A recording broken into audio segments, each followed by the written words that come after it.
Well, officially, good morning and welcome. I just want to say thank you for taking time to join Dr. Tanya Live. It is Wednesday morning, and it's a lovely day today. It's a little bit overcast, but there's still a little sunshine. And it's a great day to talk business. That's what we're going to do today. We're going to talk business. But before we dive in, I'm going to do what I have done in the past, which is to start off by grounding myself in this particular scripture that I love, Ephesians 2:10, for we are God's masterpiece. He has created us anew in Christ Jesus so that we can do the good things that he planned for us long ago. And I love that verse. I have read it every day that I have been going live. And we've been doing this for over a month now. And as I read that particular verse, it is encouraging to me. I'm really, just reminded of who I am. And you're reminded of who you are, that you are a masterpiece.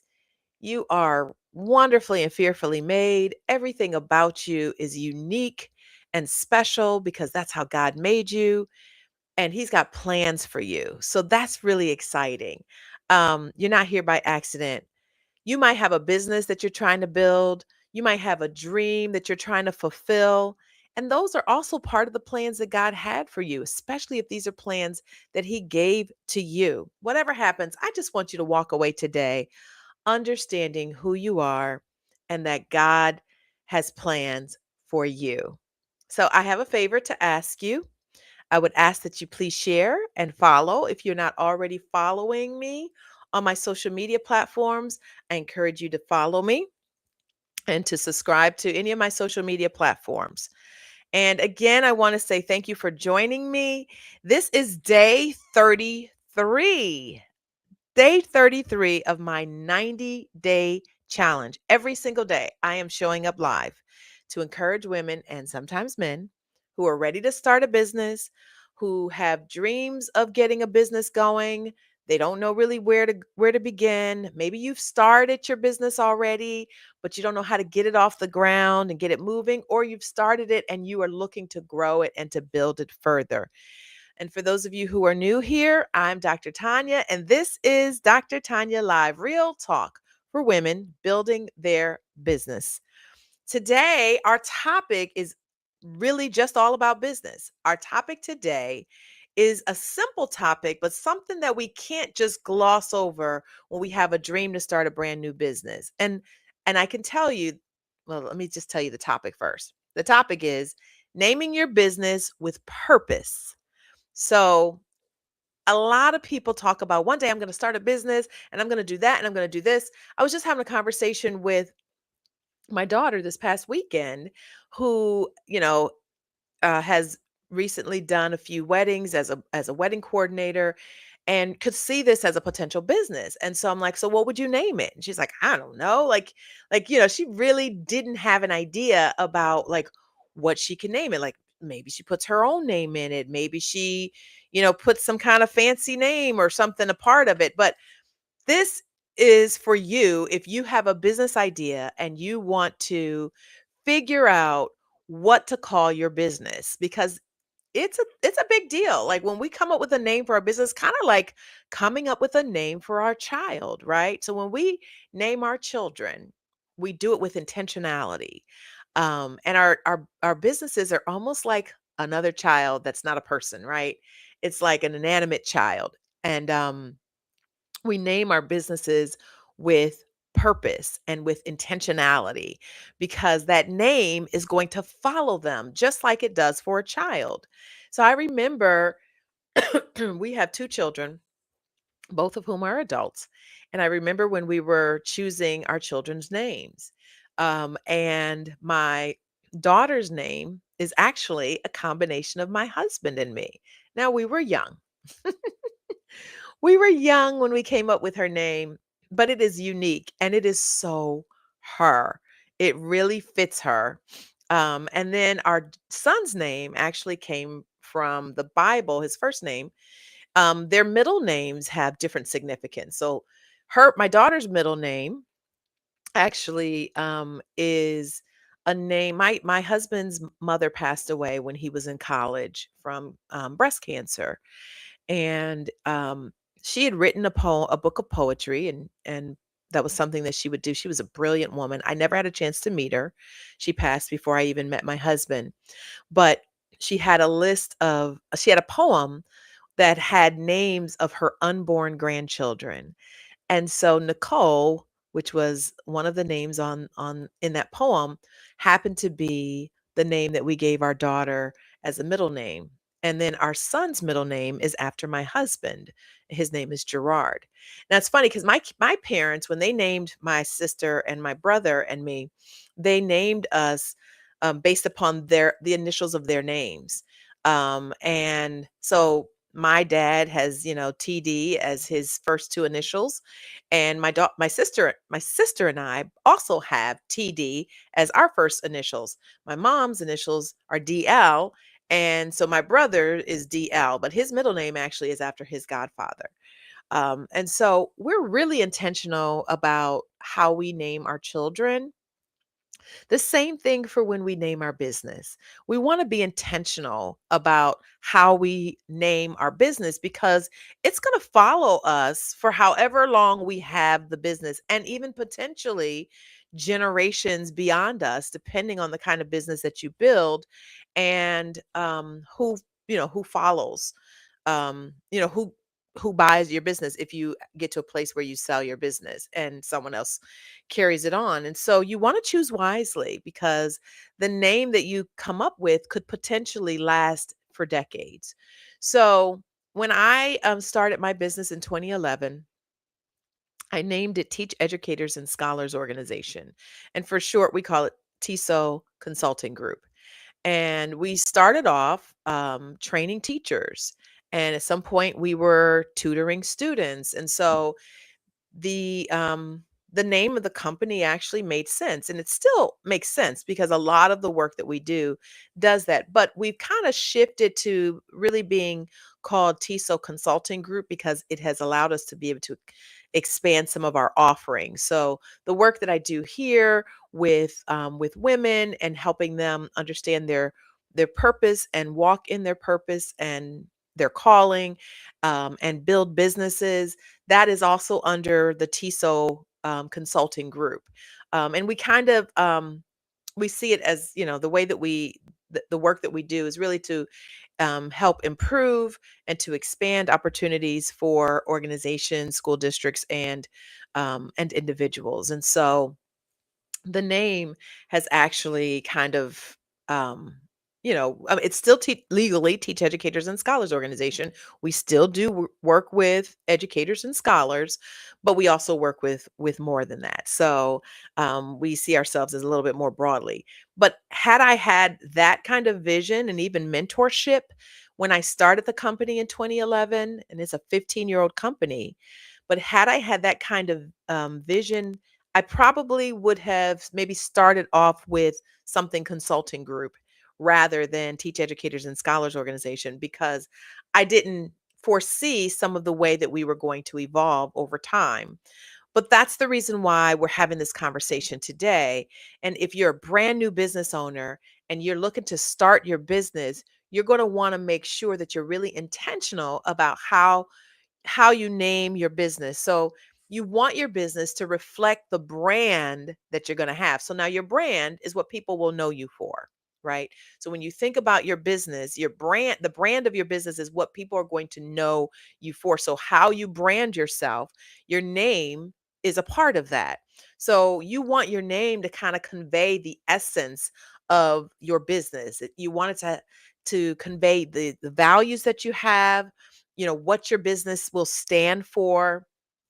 um, you want to be able to give your clients and your customers, or your potential clients and your potential customers, a sense of what your business is about, by your name. So there are names that you really can't take very seriously.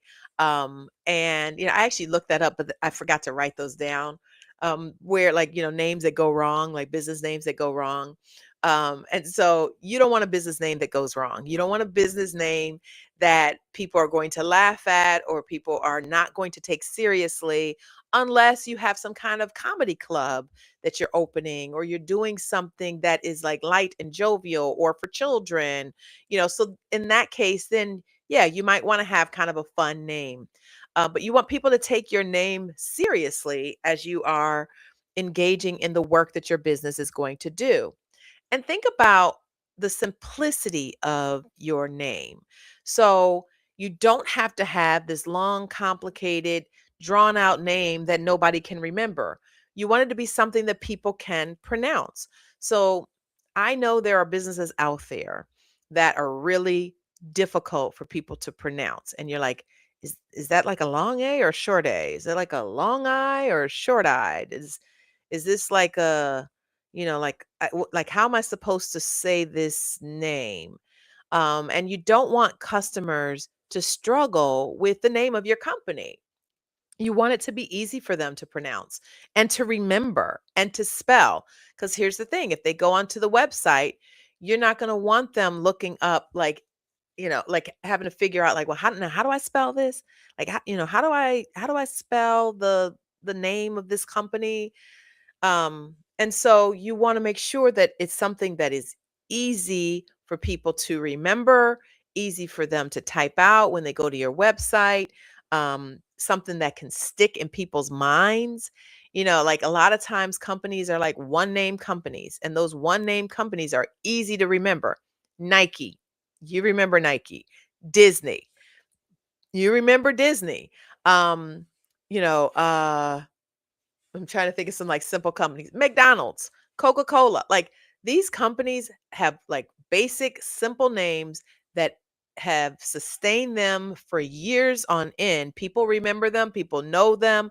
It represents their brand, or they've at least developed a brand behind it.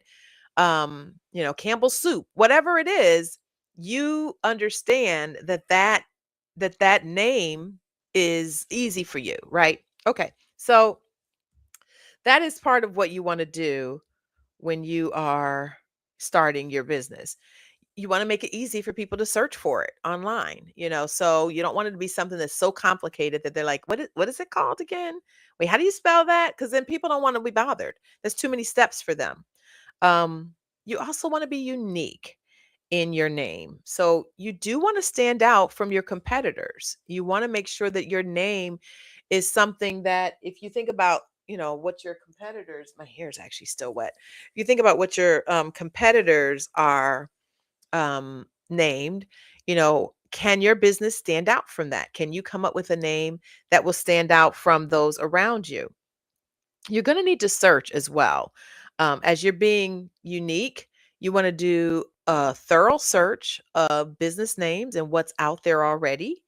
You want to make sure that the name that you come up with, while it may be unique, that it doesn't sound like everybody else's business or somebody else's business. If it sounds too close, it could be confusing for people, and you don't want that. You want the business to be like simplistic, while also unique to you and to your brand, but something that people are not going to confuse with another company. It reminds me of the movie Back to America. I mean, is it Back to America? Coming to America. Goodness. My husband's in the other room and he's like, Coming to America. Why did I say back to it? Coming to America, right? So, in the movie they've got like McDowell's, and it has like, the golden arcs, or instead of the arches or whatever, and they try to distinguish it from McDonald's, but anybody that sees McDowell's automatically thinks McDonald's. Now, McDonald's could very well, if this were real, could very well have, like, sue a company like McDowell's, that kind of looks like them and has branded themselves like them and sells burger, like they have the I think they had the Big Mick or something rather than the Big Mac. It was really, I mean, obviously it was a comedy, but you don't want to create a McDowell's that people that the company McDonald's looks at and says, "Okay, this is too much like what we do." and they're taking our customers. And so, you don't want to get yourself in that kind of position. Although, if a McDonald's really did exist, people would probably come there thinking it's McDonald's, simply because the arch or the arc was somewhat similar to the McDonald's M. And so that's not what you want for your business, though, because that could put you in trouble and that could get you into some legal trouble if you're too close to somebody else's brand and if you're encroaching upon somebody else's brand. When you're developing the name to your business, you also want to consider your target audience. Okay, so who are you serving in this business? Um, what are the things that they prefer? What are their interests? These are things that you're going to want to consider and think about. Is the name of your company, the name of your business going to be appealing to the interests and the tastes of the people that are going to come and buy from you, right? So if you have a name of a business that's kind of uh I don't know, sneaky sounding or distrustful sounding, like you use a word that people can interpret or misinterpret and think that it sounds sneaky or disgusting or whatever, you're not going to want to use that, right? So you want to be really careful with how you name your company. Um, you want to make sure that your name doesn't offend anybody. So, does the name of your business have more than one meaning? If it has multiple meanings, then you're going to want to be careful. Like you might not want to name your business after like a known criminal family or something like that. Like you're going to want to be really careful that you don't offend anybody. You want to make sure that you don't cross any cultural lines, right? So, if you're looking to do business globally, you want to make sure you're not using a name that could be offensive. So, like you don't want to call your name the something guru. And because because that term guru actually has a meaning in, Indian culture or Eastern Asian culture that you want to be really sensitive to. And it is an individual who is given that name is somebody who has earned that title, and it is something that is more sacred in their culture. So you don't want to use something that someone else's culture sees as a certain way. And we often will say things in our language and take for granted what that word is and not realize that it may have a different meaning in another culture, and we don't want to offend anyone. We don't want to cross cultural lines. We don't want anybody to feel like we are you know, saying and doing something that could be offensive in any way. You're also going to want to check with your state. So in our state, we have to make sure the name is available. And even when you go to get your employee ID number, your EIN number, you want to make sure, because that's federal, you want to make sure that that name is cleared. So nobody else has the name. That's important because if other people have the name to your business, it's going to make it a little difficult for you. And actually, the state won't allow you to register using the name that somebody else already has. Think about your future when you are building your new business. Can the name grow with you? Will it be obsolete at some point in the future? Don't make it so specific or limiting that you can't expand in any way or that it hinders you from being able to expand. So you don't want to just say, this my business is called, the soup kitchen. I'm just using that as an example. When at some point you may actually decide that you are going to start doing, gourmet cooking classes at some point later in the future, or because it doesn't quite fit with, the soup kitchen. The soup kitchen people are going to think they're coming there and they're just going to be served soup. Um, and I'm using that. I know that we use soup kitchen typically in another way, but I'm using that example.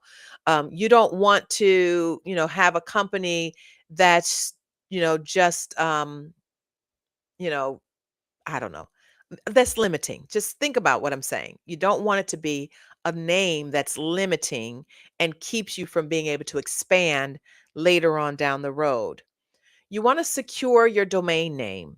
That's hard sometimes because There are a lot of times people who have taken domain names. So you're going to want to cross check whether your name is available, because wouldn't you hate to have a name for a business and then you go to secure the domain and it's not there and you've already done the work to secure your business name legally? So make sure that the domain name is also available to you. And you can always change things up a little bit if for some reason that domain name is not available to you. You also might want to protect your name by trademarking it. So we hear about trademarks a lot for, a lot of famous people like um, Taylor Swift, for example, has trademarked her name. Nobody can use any of her names for something in their own business. And so you may have a business or business idea that you also need to protect and to trademark and to ensure that no one else can use that name. You can hire a trademark attorney or you can do it yourself. It's not terribly complicated, but it is something that might protect you down the road, especially if your business really takes off and you become famous, for example, because of your business, or your business becomes well known globally. You want to make sure other people don't take the name of your business in another place. So trademark it, protect it. Um, also protects your brand identity as well. When you are coming up with your business name, talk to people. Talk to people who are around you. Um, you want to ask other people, test it. You want to check to see, like, could the name of my business actually fly? Like, will people buy from me because they like the name to my business? And so test it with people that you know. Ask them, would you buy my product or would you buy my service if I named my company XYZ, whatever the name of that company is? Would you buy from me? Like sometimes we're really specific. If we're working with school districts, we will make sure we say Teach Educators and Scholars Organization, because we want them to know we work with districts. This is part of our branding, part of the work that we do, right? So we will say that. But now, if we're working with an organization that is not a school district, we may just say TESO Consulting Group, because the consulting group is going to may go over better with a non-education organization. But for you, when you think about what your business is going to be called, test it with the people that you know. Like, just ask them, would you buy from me if my business or my company were named X? And do you take it seriously? They'll tell you, especially people that you know and love and trust, they will be very honest with you and they'll let you know that name is not a good name. I would never buy from somebody whose company is named blah, blah, blah, whatever it is, right? Um, and then you want to test your company for longevity. So if you look back, if you like, so my company now is 15 years old.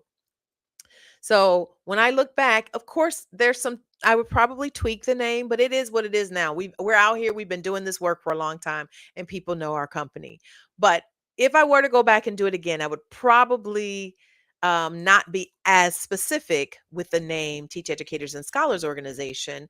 I would probably make it more like something consulting group, and maybe it's Breland Consulting Group, or TB Consulting Group, or now I have a business partner, Erica. Maybe I would have it so that T&E or whatever.